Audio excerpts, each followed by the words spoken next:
2, 3. Eu pensei, mano. Não, e assim, é normal assim, a gente ter essa dúvida. Mas à medida que nós vamos assim, caminhando, assim, nós vamos entendendo, né? Por exemplo, o Dudu ele pode ter todos os 5, mas um que ele tem que acerta é um evangelista, ele é um evangelista. Eu penso que eu sou isso também. Mas não quer dizer que nós não vamos fluir nos outros, nos demais, né? Por quê? Porque Deus ele estabeleceu uns para apóstolos, né? Outros para profetas, outros para evangelistas, pastores e mestres. Então, esta representatividade nos dedos, né, bem quem realmente teve essa sacada foi muito feliz, porque o apostólico é aquele que consegue interagir com todos os outros, é o que dá fundamento, é o que direciona, é o que estabelece, e não é o que é servido, é o que serve, é aquele que serve como base para que os demais ministérios fluam. O profético é aquele que é isso que digo, né, que aponta, então é um indicador.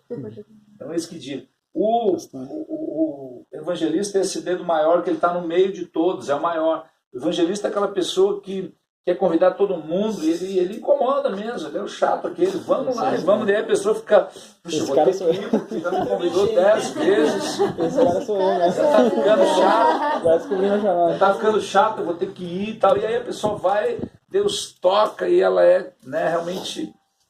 Então, assim, o evangelista é essa pessoa que está sempre querendo fazer, sair, e que traz uma pessoa na rua, já quer que dê testemunho, no outro dia já quer que a pessoa. Então, aquela pessoa acelerada, o ritmo é uma outra velocidade. E depois vem o pastor, que é o dedo anelar, né, que é o que casa com a igreja. Então, o pastor é aquele que apacenta, que cuida, diz: não, fica tranquilo, vai dar tudo certo. Vamos alugar um prédio maior? Não, calma, está tão gostoso aqui. Então, o pastor tem essa coisa de: pastor, mas aquele cara lá é terrível, esse cara, mas é gente boa. Então, é o que realmente está sempre aproximando, apaziguando, né? Está todo mundo doido, querendo matar um. Ele diz: não, calma, mas aqui isso acontece. Né? E o mestre é o dedo mínimo, né, que é representado porque aquele que vai lá no ouvido, né, que realmente abre o nosso entendimento, que traz a palavra lá no aramaico, no grego, né, no hebraico, no original e tal, e aquela pessoa que realmente se dedica a ensinar, a explicar. Com todos esses 5 ministérios, qual é o maior? Nenhum. Todos são iguais. Não é o apóstolo que ela não. Porém, dos 5 ministérios, todos precisam ser pastoreados. O apóstolo precisa de pastor, o profeta precisa de pastor, o evangelista, o mestre e o pastor precisa de pastor. Então, um grande problema nesses dias é que falta pastoreio.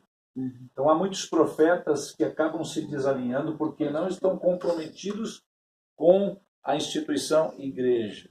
Então, há um grande movimento de pessoas que não estão mais concordando com a instituição igreja. Só que a igreja, quando nós falamos igreja, nós estamos falando da noiva, nós não estamos falando de uma denominação. E denominação existem várias, mas não necessariamente uma denominação representa a igreja. Então, nós somos a igreja, ok. Quando nos reunimos aqui, é a igreja de Jesus reunida nesse endereço.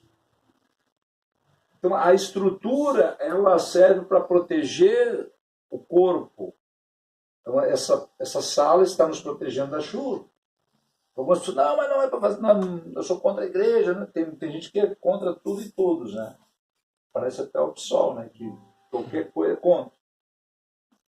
Porém, a estrutura, ela é algo necessário. Nós precisamos nos congregar, nós precisamos ter esse momento junto para realmente discernir o corpo. Quando nós falamos de discernir o corpo, Paulo ele fala acerca da Santa Ceia. Ele diz: olha, para nós participarmos da Santa Ceia, do corpo do sangue de Cristo, nós precisamos discernir o corpo.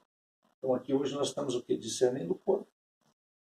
Estamos aqui nos conhecendo, discernindo, sabendo a necessidade de cada um, sabendo os anseios, compartilhando de uma palavra. Isso faz parte do discernir o corpo.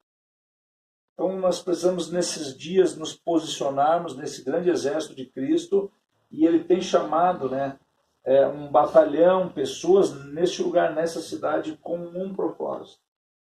O propósito realmente é tocar, estabelecer o governo de Deus sobre essa cidade, é transformar a realidade espiritual, não apenas a realidade espiritual, mas a realidade política, a realidade financeira, a realidade de todas as áreas, porque nós achamos que existe uma vida secular e uma vida evangélica, uma vida cristã. Não. Nós temos uma vida. Nós somos filhos de Deus. Então, não importa onde nós estivermos, nós somos filhos de Deus. Eu não vou separar, não, agora eu vou trabalhar, eu sou um profissional, agora eu estou na igreja, eu sou um crente. Não, nós vamos ser filhos de Deus 24 horas por dia. Amém. Claro que nós não vamos misturar as coisas. No trabalho eu vou ali para produzir, eu tenho que dar lucro para o meu patrão, ele está me pagando e ponto. E a Bíblia diz, Paulo escreve ao povo de Éfeso que, olha, trabalhe como quem trabalha para Deus, né? Respeite seu chefe, seu patrão. E da mesma sorte, patrões também tratem com respeito os seus subordinados. Isso agrada a Deus. Então, um trabalho não é lugar para a gente ficar ali lendo Bíblia na hora de produzir. Nós temos que produzir. Mas eu vou continuar sendo um filho de Deus. Eu vou fazer com o melhor funcionário, mais caprichoso, mais dedicado, mentalidade de filho em todos os tempos. Porque um operário, ele trabalha por salário. O servo, ele trabalha pela comida, pelo um alojamento. Mas os filhos trabalham por herança. Então, se nós somos filhos, nós cremos numa herança imarcessível, uma herança incorruptível. Nós temos algo da parte de Deus que é muito maior do que nós pensamos. Não há nem ouvidos ouviram, nem olhos viram aquilo que Deus tem preparado para nós, aqueles que obedecem, aqueles que buscam ao Senhor. Porém, há uma grande movimentação nesses dias para nos distrair, para nos afastar do propósito. Nós precisamos acordar para o que Deus quer de nós. Nós precisamos realmente nos reposicionar nesse grande exército de Deus. Por quê? Porque Jesus está voltando. Amém. Jesus está às portas. Tudo, a gente olha para um lado, tudo aponta para a volta de Jesus. E quando Jesus ele fala acerca desse dia, ele diz assim como nos dias de Noé, as pessoas se casavam e davam-se em casamento. E veio a chuva. E quantas pessoas sobraram? 8 pessoas. As pessoas comiam, bebiam, se regalavam, faziam festas, e hoje nós temos entendido isso. O que significa se casar e dar-se em casamento? Não é a mesma coisa? Não. Casar é casar. Você vai ali na igreja, vai no cartório. O dar-se em casamento é o que as pessoas têm feito, são relações sem menor vínculo, são essa vida louca onde as pessoas se envolvem sexualmente, elas estão se dando em casamento sem menor compromisso. Então, assim como nos dias de Noé, nós estamos nesses dias até que vem o grande e terrível dia do Senhor. Nós vamos estar preparados, prontos, atentos, nós não podemos nos distrair. E eu quero compartilhar um texto que está em Êxodo.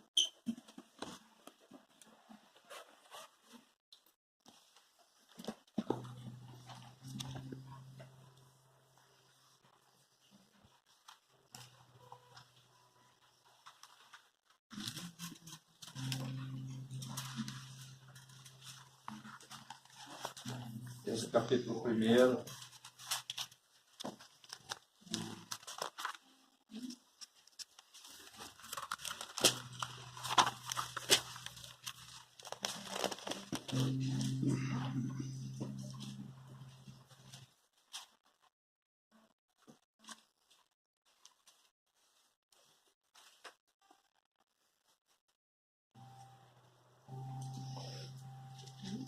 Êxodo 1, verso 5, diz assim: todas as pessoas, pois, que descenderam de Jacó foram 70.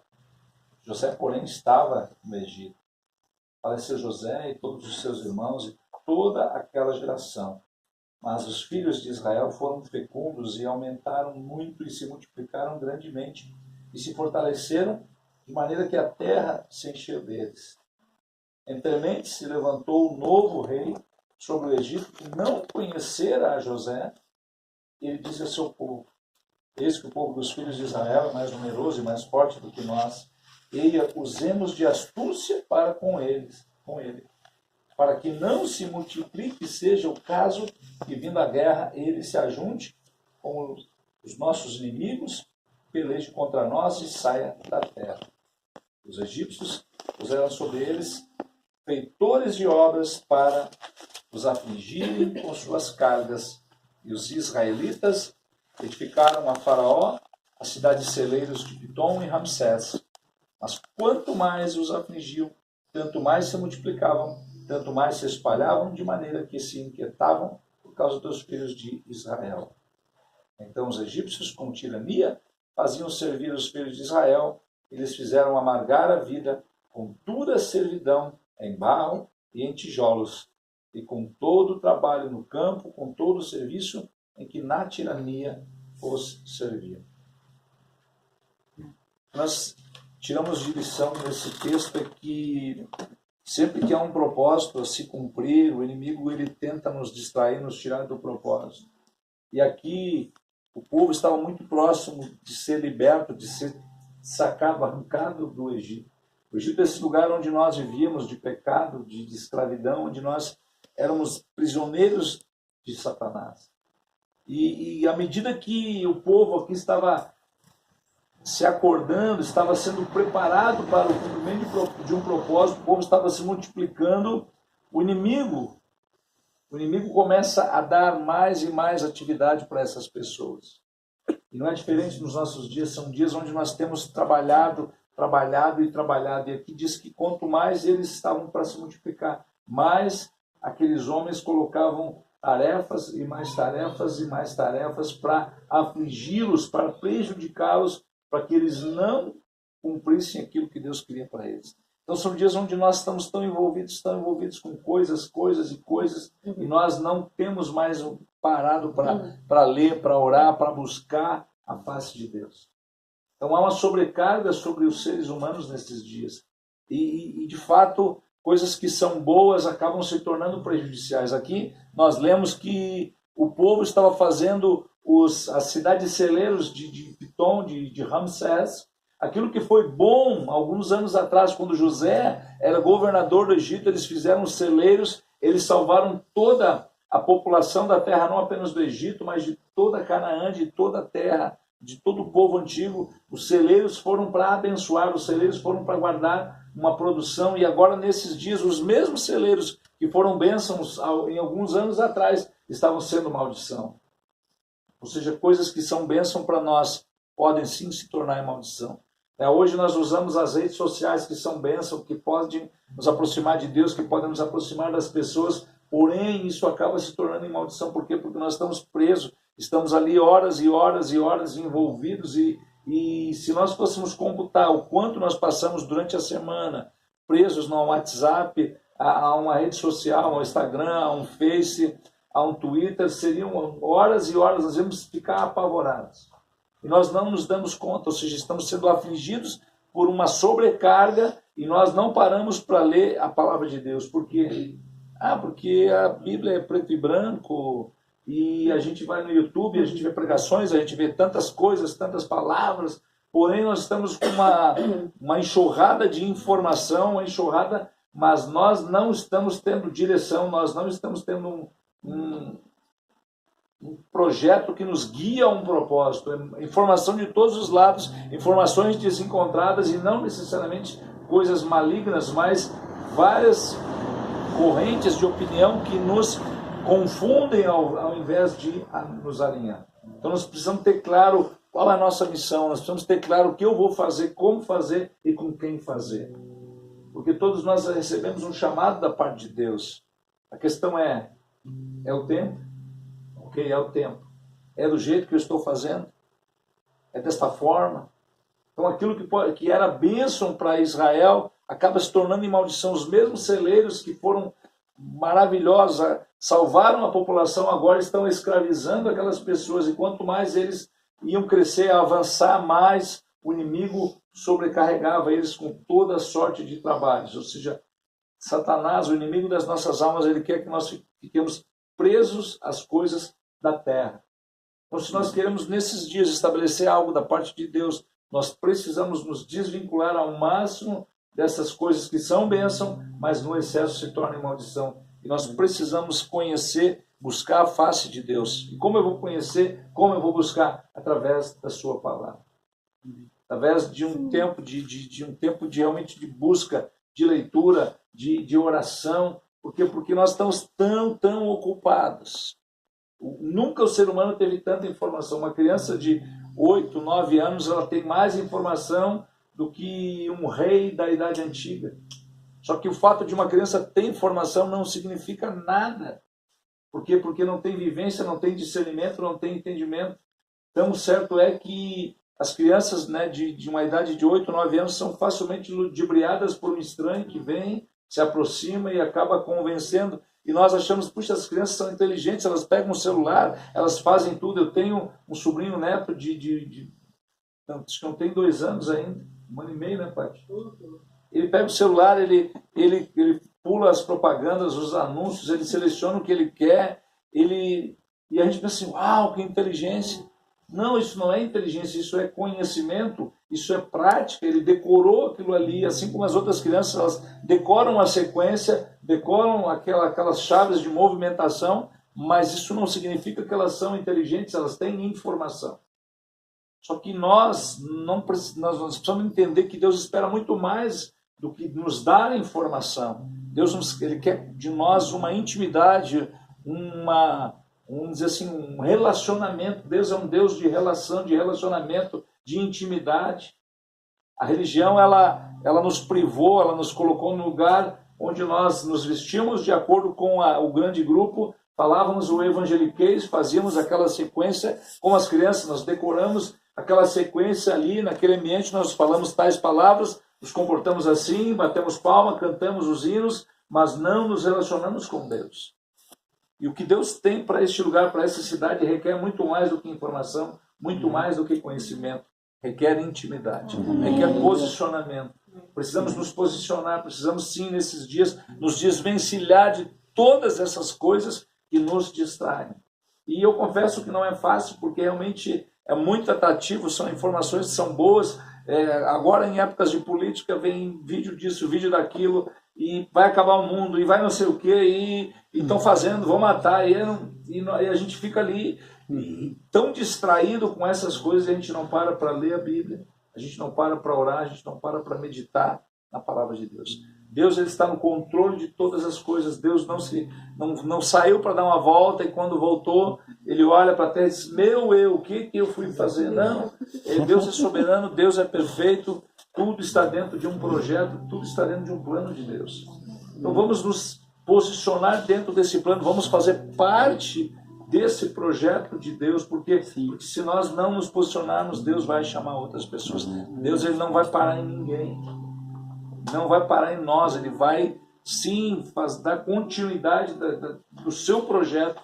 E eu imagino que nesta cidade o projeto de Deus é tocar as vidas, é realmente despertar a igreja. Amém. Independente de placas, independente de uma denominação, mas o que Deus espera é que realmente haja um mover sobrenatural nesse lugar, onde as pessoas sejam tocadas, transformadas, despertadas e que cada um assuma o seu papel com o corpo de Cristo. Por quê? Porque Jesus, ele já nos deu o ID. Se ele nos deu o ID, ele nos revestiu com poder. O Espírito Santo de Deus habita em nós e nós temos autoridade, nós temos poder, somos revestidos com poder para o cumprimento de um propósito. Uma vez que eu sei disso, agora eu preciso me colocar à disposição como Isaías. Isaías disse, Senhor, eis-me aqui, envia-me a mim. Quem está disposto a pagar o preço? Quem está disposto a dizer, Senhor, envia-me a mim? O que o Senhor espera de mim? E aí você vai começar a ter clareza acerca do seu chamado, acerca do seu ministério, acerca daquilo que Deus quer. Você vai começar a entender e vai fluir naquilo que Deus quer de você. Sabe, Deus nos tem dado talento, Deus nos tem dado dons, Deus tem nos capacitado e nós vamos um dia ter que dar conta daquilo que Deus nos deu. Todos nós vamos comparecer perante o tribunal de Cristo. E há uma paga, há um galardão sobre aqueles que realmente se dedicam, aqueles que buscam. E Deus, ele é um Deus que ele é justo. E nós temos muitos conceitos que são conceitos maçônicos, conceitos socialistas de igualdade, de fraternidade. Somos todos iguais, somos todos irmãos, temos todos o mesmo direito. Não é bem assim, não é exatamente assim, porque Deus, ele vai dar para quem realmente busca. Se você busca mais, ele vai dar mais. se você se dedica mais, ele tem uma medida maior para você, não é uma medida igual. A medida ela é maior para quem busca. Quanto mais aquela viúva tinha recipientes vazios, mais vinha o óleo sobre aqueles recipientes. E quando acabou os recipientes, cessou o óleo, cessou a benesse. Quanto mais nós nos dedicarmos, mais sede, mais fome nós tivermos, mais o Senhor vai derramar sobre as nossas vidas. Amém. Então Deus, ele não trata todos iguais. Somos iguais, sim, somos filhos, sim, mas há um diferencial que é proporcional à minha dedicação, à minha sede, à minha fome. Quanto mais eu busco, mais Deus vai nos dar. Amém? Aleluia.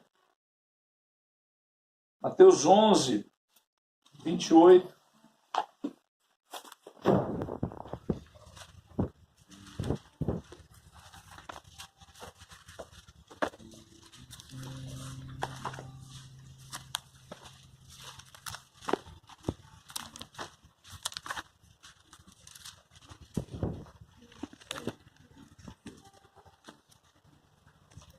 Mateus 11, 28. Achou? Quase. Diz assim, esse texto mais conhecido impossível, né? Diz assim, vinde a mim todos os que estáis cansados e sobrecarregados, e eu vos aliviarei. Esse texto a gente sempre achou que fosse Jesus falando para pessoas, para ímpios, pessoas que não conheciam a Deus, e muitas vezes nós estamos ali pregando numa praça, tem um drogado, tem ali uma pessoa que está numa situação difícil, e diz, olha, lê esse texto para a pessoa, olha, vinde a mim, vós que estáis cansados, sobrecarregados, eu vos aliviarei, né? Ponde sobre vós o meu jugo que é suave, o meu fardo é leve. Mas Jesus está falando para pessoas dentro de uma sinagoga, dentro de um sistema religioso. Jesus está dizendo para aquelas pessoas, ei, vocês estão sobrecarregados de coisas, vocês fazem muitas coisas, vocês têm muitas atividades e vocês estão realmente cansados disso. Mas venham para mim. Jesus está dizendo assim, ei, larguem a religião, venham para mim, venham para Jesus e eu vou aliviar vocês de todo o peso, de toda a carga, a sobrecarga que há na religião. Aqueles homens estavam cansados, sobrecarregados. Jesus disse assim, olha, tomem um jugo. Jugo é uma canga. Você conhece o boi de canga, aquilo que tem sobre o pescoço, que une um boi ao outro, aquilo ali é canga. Na Bíblia fala jugo. Jesus está dizendo assim, olha, eu vou tirar essa canga pesada de vocês, mas ele não disse que não ia colocar outra, ele disse, eu vou colocar uma canga levinha, suave, para que vocês realmente sirvam, estejam atrelados ao Senhor, atrelados uns aos outros como participantes, mas que isso não seja peso. A obra de Deus ela não pode ser peso. A obra de Deus tem que ser um prazer para nós. E a igreja, ou estar numa reunião, tem que ser algo prazeroso, algo que nós não vamos olhar para o relógio, nós não vamos estar preocupados que hora vai terminar. A nossa preocupação é que hora começa, porque eu estou muito afim, eu quero começar, eu quero estar lá. E ele disse, olha, deixe esse fardo pesado e tome um fardo leve. Então, o que Deus ele tem para nós realmente nós vamos estar comprometidos. Vamos sim ter um fardo, mas é um fardo leve. O jugo vamos ter sim, mas é um jugo suave. O povo estava carregado de tantos ritos, de tantas coisas, e Jesus tem nos chamado nesse tempo para nos relacionar com Ele, para realmente buscar Ele, não ser aprovado pelo serviço, porque muitas vezes nós queremos aprovação pelo trabalho. A gente chega na igreja, o que tem para fazer? Eu quero servir. E muitas vezes para a gente ser aceito por uma liderança, a gente tem que estar sempre fazendo alguma coisa, tem que estar com a vassoura na mão, um pano secando, limpando, fazendo algo para ser aceito. Porque nós precisamos entender que nós, como filhos, já fomos aceitos. Amém. E Ele nos chamou para estar com Ele. E essa é a grande dificuldade, de estar com Ele. Porque parece que nós queremos fazer algo para Ele. Fazer e fazer. É uma mentalidade escrava. Nós temos que estar sempre produzindo, fazendo, trabalhando. E Jesus chamou os discípulos para estarem com Ele. Para estar na sua presença, para ouvir, para participar, para aprender. É isso que Deus espera de nós. Amém. Estamos conectados. Quando Ele sai para chamar os discípulos, ele jejua, ele ora, e ele sai, ele chama os 12 discípulos para estarem com Ele.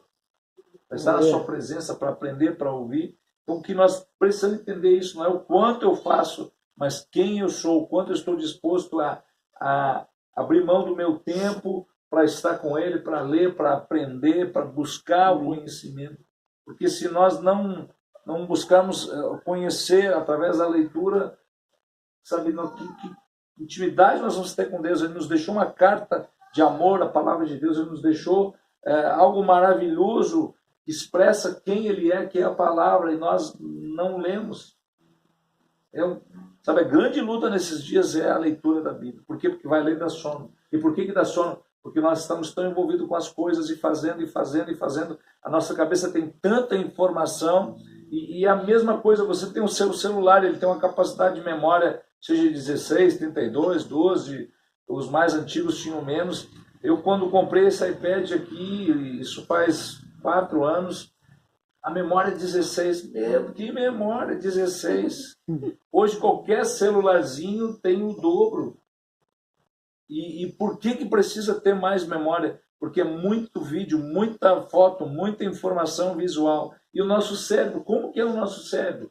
O que é armazenado na nossa memória? A gente tem tanto quanto um computador, a gente tem uma memória recente, uma memória que é mais para a longo tempo. Nós temos o RAM, e a nossa memória recente está tão infestada de informações que nós não conseguimos gravar, nós não temos força para ler a Bíblia, porque a mente está cansada com tanto vídeo, com tanta informação.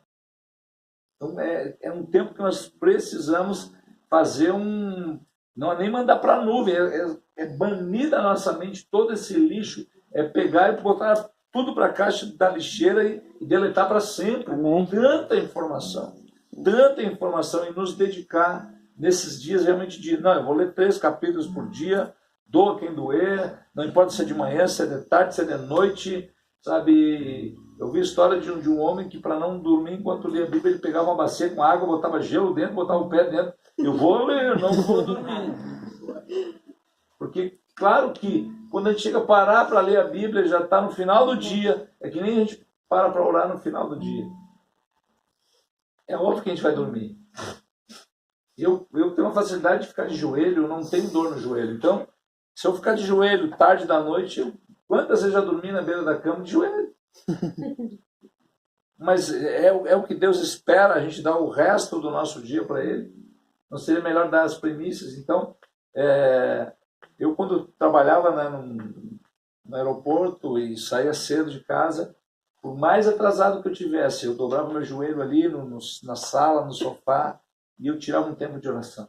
Eu podia até depois correr um pouco mais para não me atrasar, mas eu tinha comigo é uma regra. Por quê? Porque nós, seres humanos, nós precisamos... A gente é muito folgado, se não tiver uma pressão, a gente não faz. Então, muitas vezes nós temos que nos colocar na prova. Não, eu vou fazer e estabelecer uma regra.